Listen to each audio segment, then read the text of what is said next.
C'étaient des adolescents et ils disent avoir été humiliés, torturés, même violés.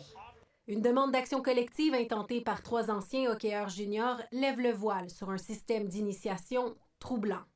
Entre 1980 et 2014, 19 joueurs ont témoigné des sévices qu'ils ont subis lors de leur passage dans différentes équipes des ligues juniors de l'Ontario, de l'Ouest et du Québec.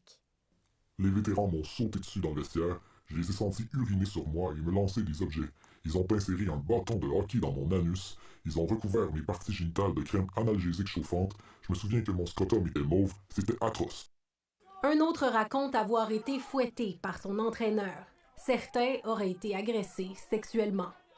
La saison suivante, j'ai été échangé dans une autre équipe et j'ai été agressé sexuellement une 40aine de fois approximativement à l'espace de 9 mois. Les mêmes types d'abus étaient perpétrés dans la nouvelle équipe.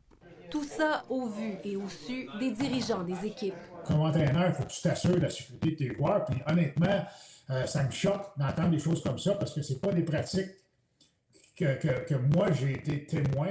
Gilbert Delorme a déjà été joueur et entraîneur dans la Ligue de hockey junior majeur du Québec. Il dit ne jamais avoir été témoin de gestes aussi graves. Tu sais, quand je suis arrivé à Montréal, j'avais 18 ans.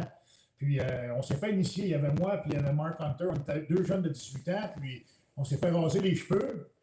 Puis c'était tout. Après ça, on faisait partie du club. Bien, c'est inacceptable et honteux. La ministre Pascale Saint-Onge demande la fin des initiations. Je ne peux pas passer mon temps à suspendre le financement de toutes les organisations. La meilleure chose à faire aujourd'hui, c'est que les adultes et les organisations dans le système sportif envoient un message clair comme quoi c'est interdit. Elle veut aussi que chaque province se dote d'un organisme indépendant pour recevoir les plaintes, comme c'est le cas au Québec depuis 2 ans. Je pense que c'est un bon pas dans la bonne direction pour faire en sorte qu'il n'y ait pas de situation comme celle-là, qu'il n'y ait plus de situation comme celle-là. Mais après le scandale d'Hockey Canada, il est temps de lancer une enquête publique, croit le Bloc québécois. On se rend compte que le sport est malade, puis pour moi, ça renforce l'idée qu'il doit y avoir une commission d'enquête publique indépendante. Le juge de la Cour supérieure de l'Ontario a rejeté la demande de recours collectif, non pas parce qu'il ne croit pas les victimes, au contraire, mais il juge que ce n'est pas le bon véhicule judiciaire pour obtenir indemnisation. Ici Jacques Audrey Charbonneau, Radio-Canada, Montréal. Un autre cas d'agression sexuelle éclabousse le hockey junior, cette fois dans la LHJMQ à Drummondville. 3 jeunes hommes, dont 2 mineurs, sont accusés d'avoir commis un viol collectif sur une jeune fille de 15 ans en 2016. Dans cette histoire de viol allégué, 2 des 3 participants étaient mineurs et ont plaidé coupables devant le tribunal de la jeunesse. Leur identité est protégée par les tribunaux. Le 3e, Noah Corson, 18 ans à l'époque, clame son innocence en attendant son procès. Le hockeyeur est le fils de l'ancien joueur du Canadien de Montréal, Shane Corson. Je pense que les dirigeants du hockey junior, en général, sont un peu dépassés par ce phénomène. À Ottawa, on s'impatiente. Le problème au hockey est culturel, pense-t-on. Qu'on n'est pas dans l'anecdote et qu'il s'agit là, vraiment d'une culture qui est imprégnée dans le monde du hockey, qui va demander l'implication de tout le monde qui sont impliqués de près ou de loin dans l'univers du hockey. Pour la LHJMQ, l'enjeu dépasse largement le cadre sportif. Je pense que nous, oui, on a un rôle éducatif à faire auprès de nos joueurs, mais je pense que la société au grand complet a un rôle à faire auprès des jeunes hommes pour les sensibiliser finalement à ces enjeux de violence sexuelle. Le fédéral réclame plus de formation, certains observateurs aussi. Des formations pour les joueurs, évidemment, mais aussi pour les entraîneurs, les dirigeants et les familles. Pourquoi? Parce que ces gens-là vivent ensemble, vivent dans une sorte de bulle, sont souvent dans les autobus, font souvent des activités entre eux, mais il faut que ça devienne une priorité absolue de toutes les organisations et il faut que les entraîneurs se sentent à l'aise d'aborder ces sujets-là. Un vœu pieux sur papier qui coûte cher à réaliser. La Ligue affirme avoir besoin de l'aide des paliers de gouvernement. La LHJMQ salue la collaboration de Québec, mais la Ligue dit se buter au silence à Ottawa. Léa Clermont-Dion a donné des ateliers sur le consentement sexuel aux joueurs juniors cet automne. Elle souhaite que la sensibilisation devienne la norme. Ça prend une volonté politique. Elle existe, je crois, mais particulièrement au fédéral, il y a une certaine lenteur avant d'agir. Là, je pense qu'il y a urgence. Là. Il faut vraiment prendre acte du problème et réagir. Le travail ne fait que commencer. Ici Alexandre Gascon, Radio-Canada, à Montréal.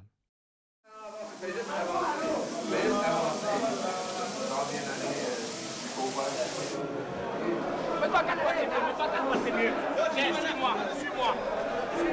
Dans la toilette, raser les cheveux. J'ai besoin d'une Gardi, Amel et Pinto qui rasent les cheveux.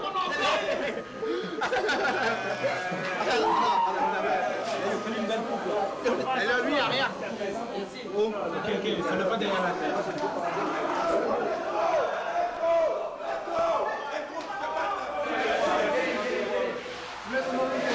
On travaille en équipe, les gars, check. C'est quoi les 3 principes de spatial? Sans compromis. Non.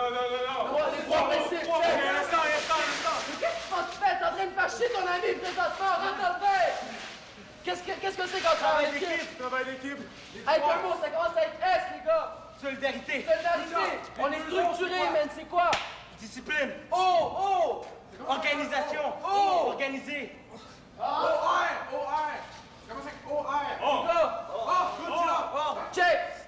T'es garde à droite, qu'est-ce que tu fais? 2 20 AP. 2 VAP, je trappe à gante. That's it! Hey, check! T'es centre, qu'est-ce que tu fais sur 2,56 €?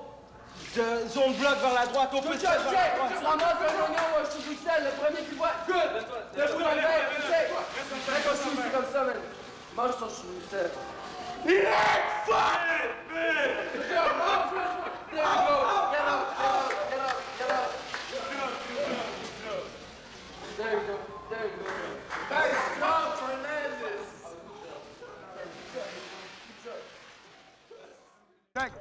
Comprends ce qu'on fait, comprends ce qu'on essaie de faire, qu'on ne soit pas trop de questions, ça va bien aller. Il n'y a rien de plus facile que du 0-0.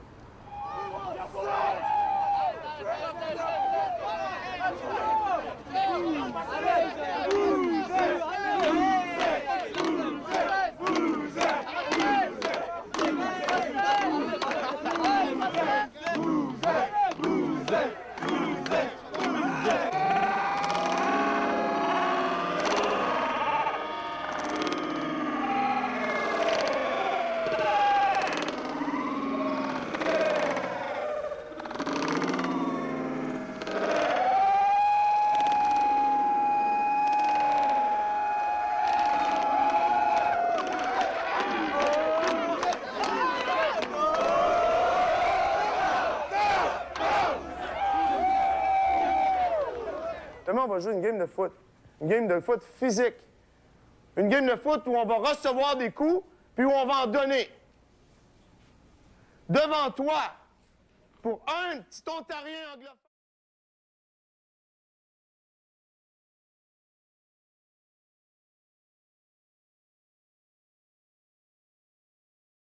The gang rape allegedly involved football players Trayvon Armstead and Shamichael Chapman in 2013. A Waco police report stated Baylor University was contacted about the incident. Criminal charges were never filed against either player. Armin Katayan, nice to meet you, sir. Nice How are to you? meet you. Nice to meet you. Reagan Ramsauer said the Baylor campus police department he oversees had a history of burying sexual assault complaints that came to them. Here it is. And you'll notice here, Baylor University was contacted as part and parcel of the investigation or this incident report. Nothing ever happened for well over a year. I'm just wondering what happened there. Was there an investigation, and if not, why not? You have a police report. There was a police report. I suppose it stayed with the police department. It never came out of the police department. That was a significant failure to respond by our police department. There's no doubt about it. Victim blaming would be one answer. The other answer, I'll go back to it, is protecting the football team and protecting that brand. I don't believe that was at all the reason. I really think that it was probably feeling like, and whether or not, I don't know what was said if they did talk to the victim. Well, they did talk to the victim. There's no question. It's a detailed police report. Right. There was a Title IX case that was actually opened up. We opened that up, and that was when I learned about it. And at that time, we took the appropriate actions, and eventually he was found responsible. Eventually he was, but in 2014, Trayvon Armstead was all Big 12 tight end. That would be true. Patty Crawford has years of experience investigating sexual assaults, but nothing, she said, prepared her for Baylor. In your mind, who is responsible? Was it institutional failure right up to the highest levels of Baylor? And I'm including the Board of Regents? Absolutely. There were a lot of people like me at the university that did not want these things happening and were fighting for it, but they didn't have the power or the authority, and they were not heard. That is institutional. What drives a culture? It's the top. And that was the hardest thing for me to come to grips with, was after all of this report's released, after all of this, the discrimination became so clear, even against me. That's power and that's control. Well, what is rape about? Power and control. 60 Minutes Sports airs on Showtime. You'll probably never talk to a woman again. Except for one holding a gun, a taser, and a billy club. Which is a good thing.